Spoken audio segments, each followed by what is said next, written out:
ধরুন আপনার বাজেট এই মুহূর্তে 15 থেকে 16,000 টাকা এবং আপনি চাচ্ছেন এই বাজেটের সবথেকে পাওয়ারফুল গেমিং চিপ হবে আপনার ফোনে, like G99 ultimate gaming chip. ডিসপ্লেতে 120Hz ফাস্ট রিফ্রেশ রেট হতে হবে, তাও আবার 5 কাটআউট যুক্ত। 50 মেগাপিক্সেল ক্যামেরা থাকতে হবে, যেটিতে 2K-তে ভিডিও রেকর্ড করা যায়।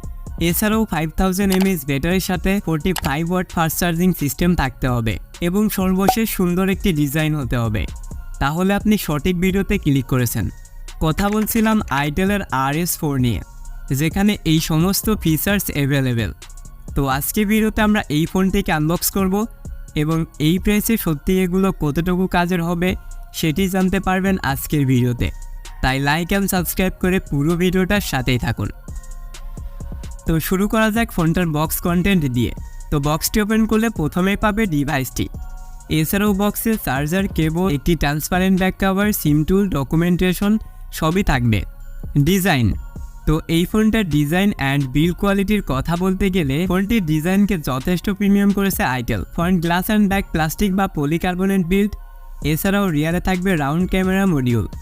এই ফোনটিকে বেশ কয়েকটি কালার ভেরিয়েন্টে পাওয়া যাবে, যা আপনারা স্ক্রিনে দেখতে পাচ্ছেন। ফোনটির পোর্শন বাটনের কথা বলতে গেলে ফোনটিতে প্রয়োজনীয় সব ধরনের পোর্শন বাটন থাকবে। সেই সাথে সাইড মাউন্টেন ফিঙ্গারপ্রিন্ট স্ক্যানার তো থাকছেই, যেটি বেশ fast and accurate.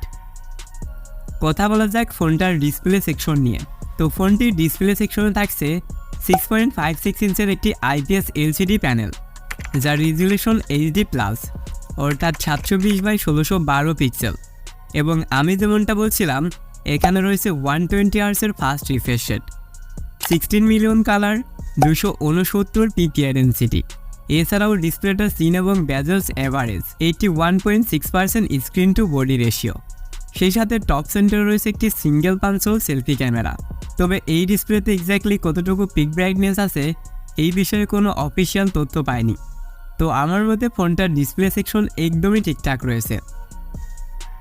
Hardware section, তো এই ফোনটার চিপ হিসেবে থাকবে MediaTek Helio G99 আলটিমেট, যেটি 6 ন্যানোমিটারের 2.2 GHz একটি অক্টোকোর চিপসেট, যার জিপিইউতে রয়েছে Mali G57। এই ফোনটিকে 3টি র্যাম ভেরিয়েন্টে পাওয়া যাবে, 8/128, 8/256 এবং 12/256 GB ভেরিয়েন্ট। ফোনটিতে রয়েছে out of the box Android 13 and ইউআইতে রয়েছে itelOS 13.5। তো এই চিপটার কথা বলতে গেলে এটি দ্বারা সব ধরনের কাজগুলোকে যথেষ্ট ভালোভাবে করতে পারবে। একসাথে ভারী ভারী অ্যাপগুলোকে রান করে মাল্টিটাস্কিং করতে পারবে।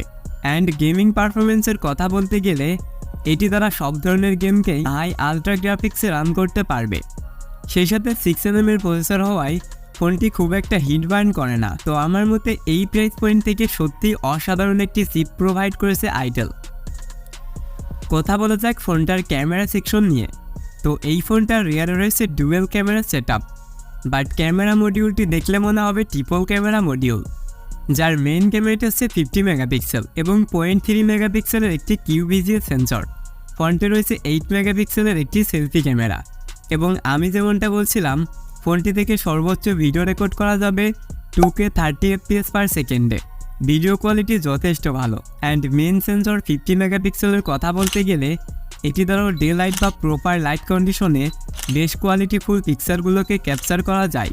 অ্যান্ড লো লাইট পারফরমেন্সও যথেষ্ট ভালো। সেই সাথে ফোনটিতে রয়েছে 5000 mAh একটি ইউজ ব্যাটারি অ্যান্ড 45 ওয়াট একটি ফাস্ট চার্জিং সিস্টেম, যে চার্জারটিকে দিয়ে এই ফোনটিকে 0 থেকে 100% চার্জ করতে পারবেন মাত্র 50 মিনিটের মধ্যেই। অ্যান্ড ব্যাটারি ব্যাকআপের কথা বলতে গেলে 6nm প্রসেসর হওয়ায় খুব একটা ব্যাটারি বার্ন করে না। নর্মাল বা বেসিক ইউজে 1 থেকে 1.5 দিন প্লাস পর্যন্ত ইউজ করা যাবে। অ্যান্ড হেভি ইউজের কথা বলতে গেলে 7 থেকে 9 ঘন্টার মতো স্ক্রিন অন টাইমকে পেয়ে যাবে। তো আমার মধ্যে এই ব্যাটারি ব্যাকআপ যথেষ্ট। তো এই ফোনটিতে যা কিছু প্রোভাইড করা হয়েছে তা সত্যিই দুর্দান্ত। তো ফোনটিকে যদি 15 থেকে 16,000 টাকার মধ্যে লঞ্চ করা হয় তাহলে এটি হবে নেক্সট বাংলাদেশের জাতীয় ফোন। তো এটি ছিল আজকের ভিডিওটা ভালো লাগলে অবশ্যই একটি লাইক করবেন। চ্যানেলে আপনি নতুন হলে চ্যানেলটিকে সাবস্ক্রাইব করতে পারেন। আর সম্পূর্ণ ভিডিওটা দেখার জন্য অসংখ্য ধন্যবাদ। Thanks for watching.